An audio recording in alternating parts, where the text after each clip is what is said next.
Alright, peace. Shalom, shalom. First and foremost, giving honor and praise to the God of Abraham, Yitzhak, and Yaakov. Giving double honors to 7130 South Chicago that taught me this truth. Giving double honors to all the brothers and sisters that the Creator has awoken in these last days. With that being said, peace and shalom. Alright, brothers and sisters, I want to go into a quick little discussion about my thoughts on the boss chick, independent woman epidemic that is going on in America, right?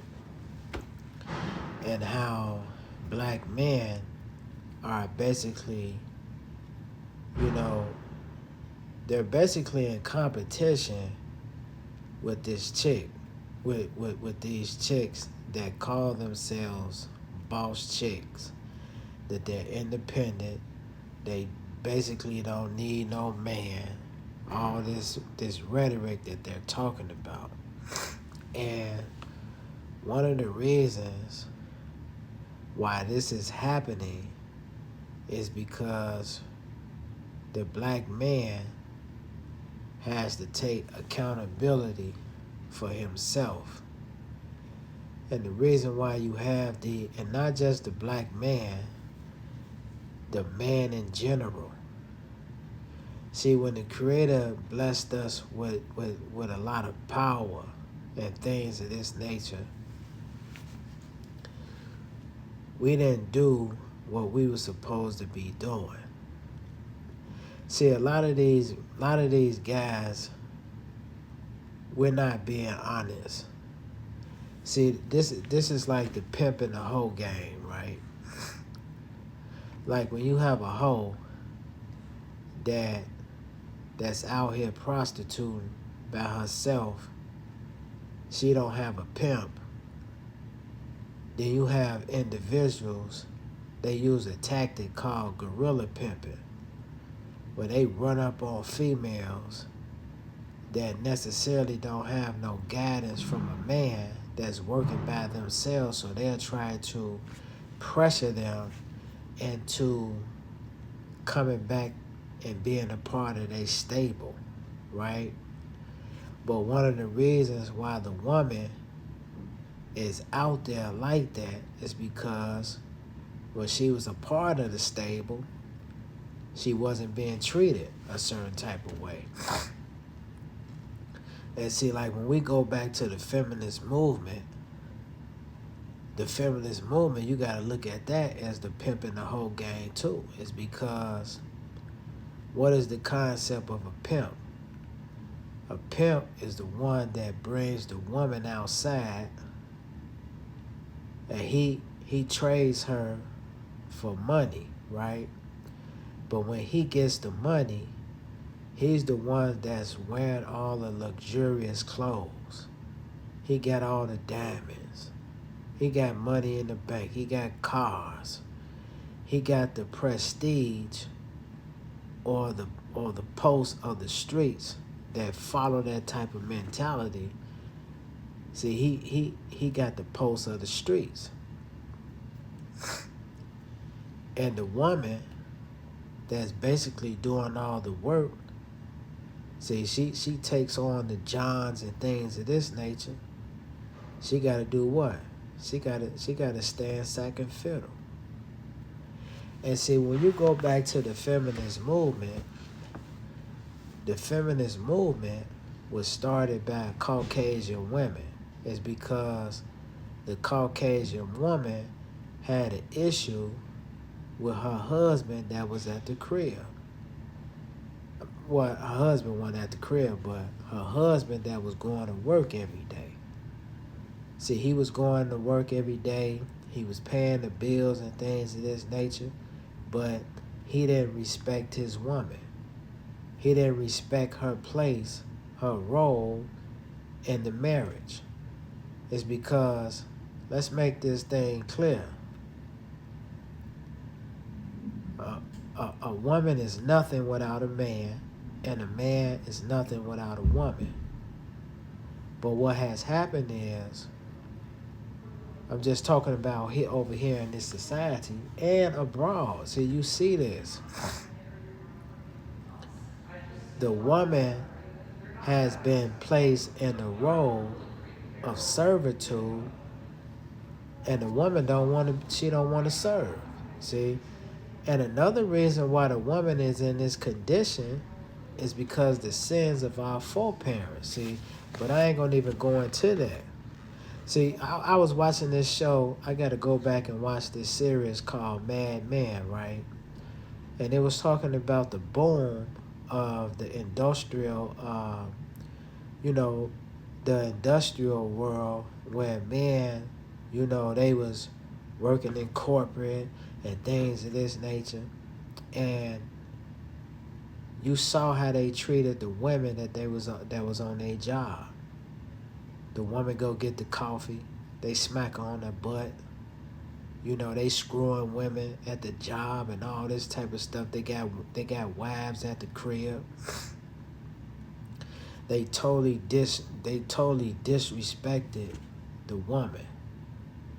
And that's the same thing in the quote unquote black household. See, when the man had the woman at the crib, or she going to work and she was still submissive to her husband, what the man was doing. A lot of times the man wasn't even working. See, she'll be doing the work while he's sitting out here doing him, having kids down the street, beating up the woman and stuff like that, disrespecting her. And now, see, we want the female to come back home. We want her to come back home. We want her to be submissive.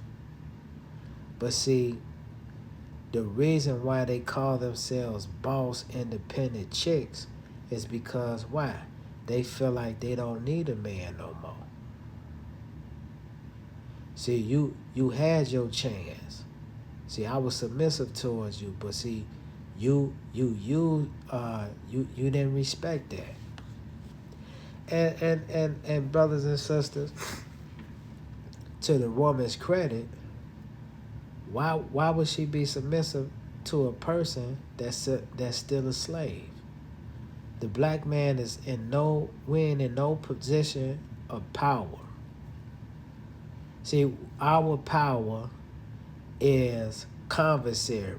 See, because the so-called black man is still in slavery, right? So our conversary is the fact that we go work on these jobs, or we may create a job on our own and we make a certain amount of money, right? That's our conversary. But see, we don't control, we're not how can I say, we're not trading with other countries for services and goods. We don't have a country of our own. See? We're not looked upon as a strong group of people, right? It's because we disenfranchise with one another, especially with other black men. So the responsibility is not on the female. It's just like Malcolm X said, the responsibility is on the black man. See, these panels that sit down and talk about these issues, them people don't care about what's going on. They just doing this for content. They doing this for content. They don't give a damn about the black man, and they don't give a damn about the black woman. All of this stuff is just content.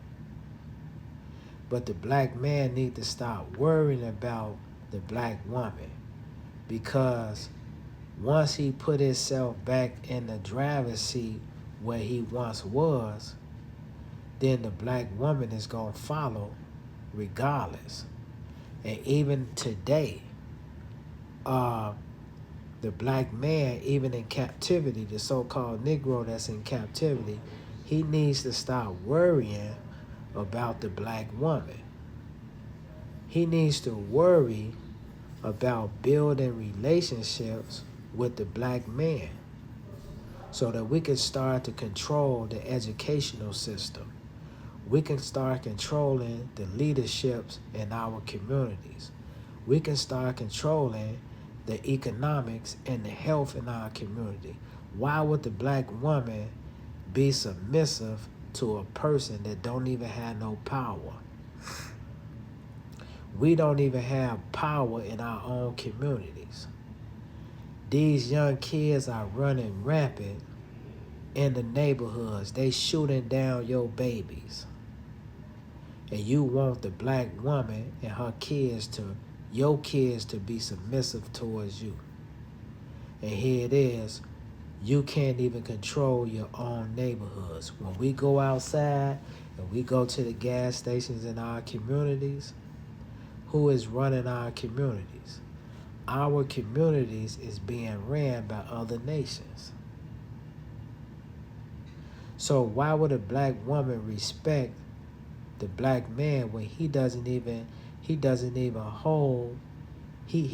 have his neighborhood under siege?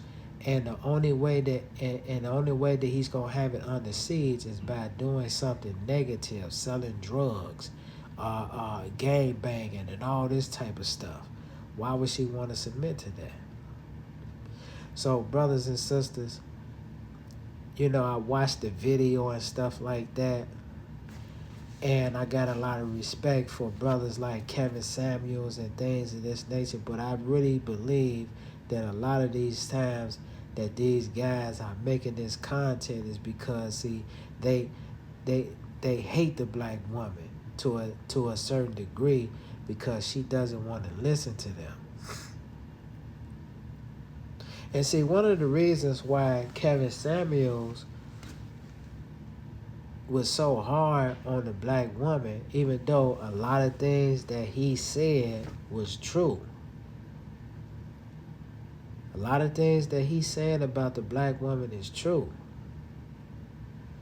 But he did that is because, see, he was on the short end of the stick before he made himself big. See, when he was younger, them women played him back in the day. So a lot of this stuff is what? It's revenge towards the black woman. It's because when he was a nice guy, they looked at him like he was nothing. See? So a lot of these podcasters that's talking about the black woman in a negative light, they're really doing it is because they have a gripe or a beef with the black woman. But like I'm saying, brothers and sisters, nobody is going to submit to a person that is quote unquote weak. And the black man as a nation of people, even though black is not a nationality, I'm just doing this for educational purposes. But when we look at the black man as a whole, we're still weak individuals. We don't control anything. When we go out here and vote for these different candidates, we get nothing. We don't control the educational, health, leadership, and economics in our community. So why would she submit to you? And in so many words, she tells you that you're nothing. Why would I submit to you? The white man can grab you out the car right now and make you put your teeth on the ground. You gonna do it. See? So, in conclusion, the responsibility is on the black man to return back to his nationality, to understand that they didn't bring no niggas to America, that they brought the nation of Israel to America, and that the black man needs to start doing what? He needs to start standing up and declaring himself for who he is from a nationalistic standpoint of view, and then he started to make the transition of doing what? Separating from the slave master. We got to become bold out here. We got to take control of our education that these people are teaching our kids. We got to take control over the economics. The black man is, then the black woman, the black family is spending trillions of dollars in the community, and we have nothing to show for it. This content is nothing but black man and black woman beefing against each other. There's nothing educational about this. So until we return back to the God of Abraham, Isaac, and Jacob, we're still going to be going through this situation. Shalom.